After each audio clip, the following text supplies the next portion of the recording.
नमस्कार साथियों, आपके अपने चैनल राज टीचर्स हेल्पलाइन में आप सबका बहुत बहुत स्वागत है।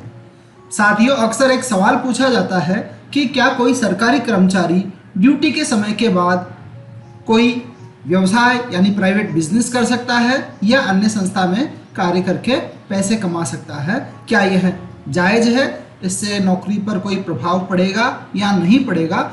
तो साथियों, आज की इस वीडियो में हम जानने वाले हैं कि क्या सरकारी कर्मचारी अपना कोई निजी बिजनेस या व्यवसाय कर सकता है। तो चलिए शुरू करते हैं आज का वीडियो।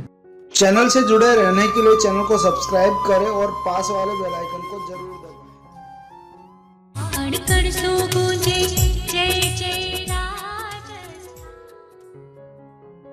साथ ही वीडियो शुरू करने से पहले मेरी आपसे रिक्वेस्ट है कि अगर अभी तक आपने हमारे चैनल को सब्सक्राइब नहीं किया है तो चैनल को सब्सक्राइब जरूर कर ले और बेल आइकन को दबाकर नोटिफिकेशन भी ऑन कर ले ताकि हमारे आगे आने वाले वीडियोस की जानकारी आपको सबसे पहले मिल सके। तो चलिए वीडियो में आगे बढ़ते हैं। साथियों, सरकारी कर्मचारी द्वारा ड्यूटी समय के बाद कोई व्यवसाय, प्राइवेट बिजनेस या अन्य संस्था में कार्य करने के संबंध में आरएसआर के रूल नंबर 64 में बताया गया है। आरएसआर रूल नंबर 64 को मुख्य रूप से दो भागों में बांटा गया है। आरएसआर रूल नंबर 64 का पार्ट 1 है। नियम 64(1) के अनुसार एक राज्य कर्मचारी से स्वीकृत अवकाशों की अवधि में कोई सेवा या कोई नियुक्ति जिसमें निजी व्यवसाय की स्थापना, चार्टेड अकाउंटेंट या सलाहकार, कानूनी तथा चिकित्सा संबंधी सलाह या परामर्श आदि का कार्य भी सम्मिलित है को सरकार की पूर्व अनुमति के बिना स्वीकार नहीं कर सकते। यानी साथियों, अगर कोई सरकारी कर्मचारी अपने अवकाश काल में कोई सेवा या कोई नियुक्ति प्राप्त करता है जिसमें निजी व्यवसाय की स्थापना भी है, चार्टेड अकाउंटेंट, सलाहकार का कार्य है, कानूनी तथा चिकित्सा संबंधी सलाह देना या परामर्श आदि देने का कार्य भी सम्मिलित है, को सरकार की पूर्व अनुमति के बिना नहीं कर सकता। यानी आप अगर सरकारी कर्मचारी है और आप कोई प्राइवेट बिजनेस करना चाहते हैं तो इसके लिए आपको सरकार से पूर्व अनुमति लेनी होगी।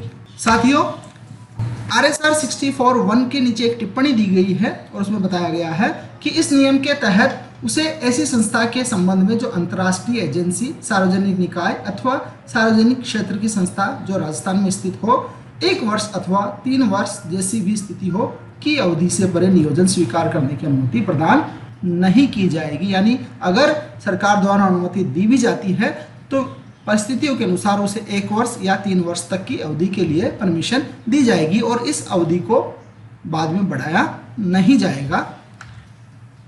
आइए आरएसआर रूल नंबर 64 का पार्ट 2 देखते हैं। आरएसआर के रूल 64(2) में अवकाश काल में निजी सेवा या व्यवसाय की अनुमति मिलने पर अवकाश वेतन का निर्धारण के बारे में बताया गया है।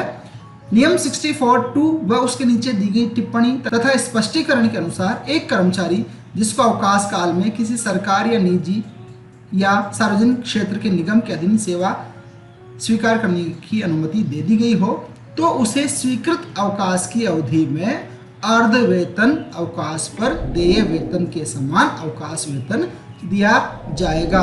यानी अगर उसे परमिशन मिल जाती है प्राइवेट बिजनेस करने की तो जिस अवधि में वह ये प्राइवेट बिजनेस करता है, व्यवसाय करता है, किसी निगम के अधीन स्वीकार करता है सेवा को, तो जो उसे उस दौरान अर्ध वेतन मिलना था उसी के अनुसार उसे वेतन स्वीकृत किया जाएगा।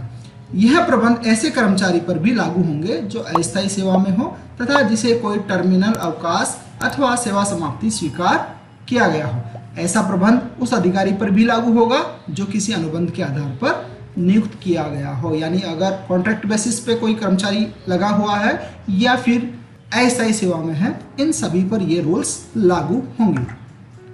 आरएसआर रूल नंबर 64(2) के नीचे टिप्पणी दी गई है और उसमें टिप्पणी संख्या 1 में बताया गया है कि यह नियम आकस्मिक प्रकृति के साहित्य, कार्य अथवा किसी परीक्षा के लिए परीक्षक के रूप में कार्य करने तथा उसके समान कार्य करने के मामले में लागू नहीं होगा।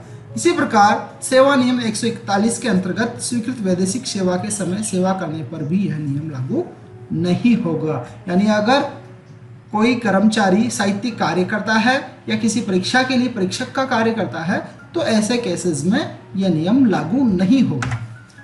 RSR रूल नंबर 64(2) के नीचे टिप्पणी संख्या 2 भी दी गई है और इस टिप्पणी में बताया गया है कि यह नियम उन कर्मचारियों पर भी प्रभावी नहीं होगा जिन्हें एक सीमा तक प्राइवेट प्रैक्टिस करने एवं उसके एवज में शुल्क प्राप्त करने की स्वीकृति उनकी सेवा शर्तों के अनुसरण में दी हुई हो।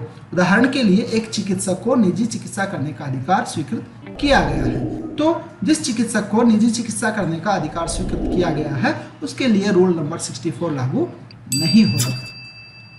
तो साथियों, आज की इस वीडियो में बस इतना ही। उम्मीद है वीडियो में दी गई जानकारी आपको पसंद आई होगी। अगर वीडियो में दी गई जानकारी आपको अच्छी लगी हो तो वीडियो को लाइक करें, चैनल को सब्सक्राइब नहीं किया है तो चैनल को सब्सक्राइब करें और बेल आइकन को दबाकर नोटिफिकेशन भी ऑन कर लें। चैनल या वीडियो से रिलेटेड कोई क्वेश्चन हो, शंका हो तो हमें कमेंट बॉक्स में जरूर बताएं। धन्यवाद साथियों। जय हिंद, जय भारत।